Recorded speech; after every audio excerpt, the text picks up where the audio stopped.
On the 16th of July 2022, the Ministries team went to the town of Middlesbrough. We went to partner with some of our brethren up there in Middlesbrough from Newcastle Church, and we want to thank God for this opportunity. It was a blessed day. God did amazing things. We met a lot of people on the streets who were very interested in hearing about the present truth and the materials that we're sharing, particularly the great controversy, the ministry of healing, the health message. It's always a beautiful opportunity whenever we get to present these precious truths to the people on the streets who have never heard about it. These resources are priceless to a lot of people who are receiving them, and God is opening their hearts and minds so that they can be able to understand these truths, particularly because of all the events that we're seeing happening around the world, the calamities, the food shortages, the collapse of the economies. God is allowing all these events, pandemics, wars, to create questions and a hunger in people's hearts for something better and looking and searching for truth. Therefore, we are encouraging as many as have received the truth, as many as those whom God has deposited this present truth, to share it with the people out there. If you have resources that you have in your home, which are the likes of the great controversy, ministry of healing, share them with somebody. Tell them about the soon coming of Christ. Even when you don't have those resources, share what God has given you. You never know the difference that it will make to somebody. God has been doing amazing as we have been touring around the United Kingdom. God is giving us another amazing opportunity to witness to as many people as we can be able to reach. This is the Birmingham 2022 Commonwealth Games coming up on the 28th of July. All the way to the 8th of August. More than 1 million people are going to be descending to the West Midlands. Birmingham is going to be the central point of all these events. More than 20 events will be happening each day. We have an opportunity to reach people from about 88 countries and states of the Commonwealth.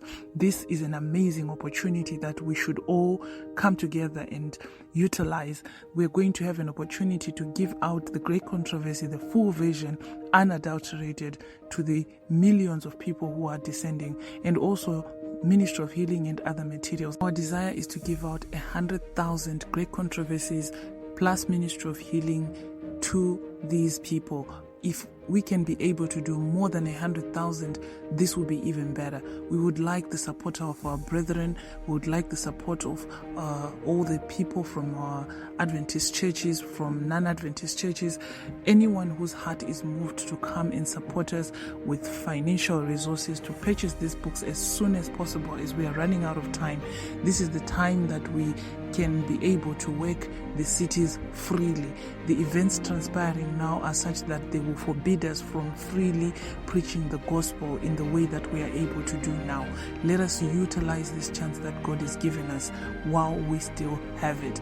Help us with not just the financial resources. We also welcome the books. If you have Ministry of Healing, Great Controversy books lying around that you are not using, please bring them to us. We would love to utilize them and give them to as many of these souls who are coming.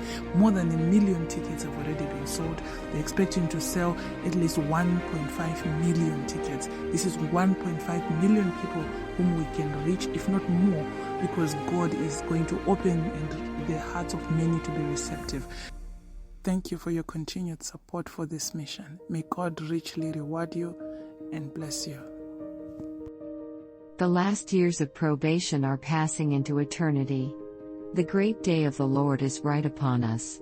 Every energy we possess should now be used to arouse those dead in trespasses and sins. God's people are called to a work that requires money and consecration. The obligations resting upon us hold us responsible to work for God to the utmost of our ability. He calls for undivided service, for the entire devotion of heart, soul, mind, and strength. There are only two places in the universe where we can place our treasures, in God's storehouse or in Satan's, and all that is not devoted to God's service is counted on Satan's side, and goes to strengthen his cause. The Lord designs that the means entrusted to us shall be used in building up His kingdom. His goods are entrusted to His stewards that they may be carefully traded upon, and bring back a revenue to Him in the saving of souls. These souls in their turn will become stewards of trust, cooperating with Christ to further the interests of God's cause.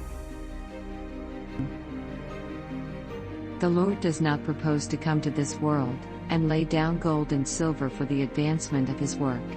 He supplies men with resources, that by their gifts and offerings they may keep His work advancing. The one purpose above all others for which God's gifts should be used is the sustaining of workers in the harvest field.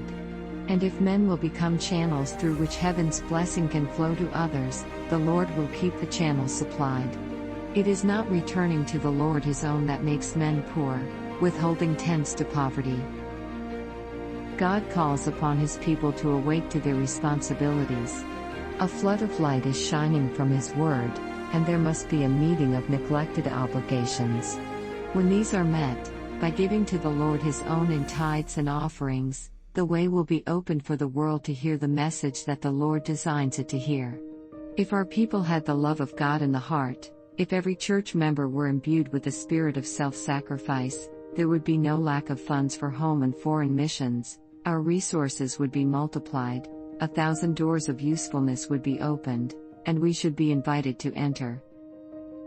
If ever there was a time when sacrifices should be made, it is now. My brethren and sisters, practice economy in your homes. Put away the idols that you have placed before God. Give up your selfish pleasures. Do not, I beg of you, spend means in embellishing your houses, for your money belongs to God, and to Him you must give an account for its use. Do not use the Lord's money to gratify the fancies of your children. Teach them that God has a claim on all they possess, and that nothing can ever cancel this claim. We are pilgrims and strangers on the earth. Let us not spend our means in gratifying desires that God would have us repress. Let us fitly represent our faith by restricting our wants. Let our church members arise as one man, and work earnestly, as those who are walking in the full light of truth for these last days. Of what value is untold wealth, if it is hoarded in expensive mansions, or in bank stock? What do these weigh in the scale in comparison with the salvation of the souls for whom Christ, the Son of the infinite God, has died?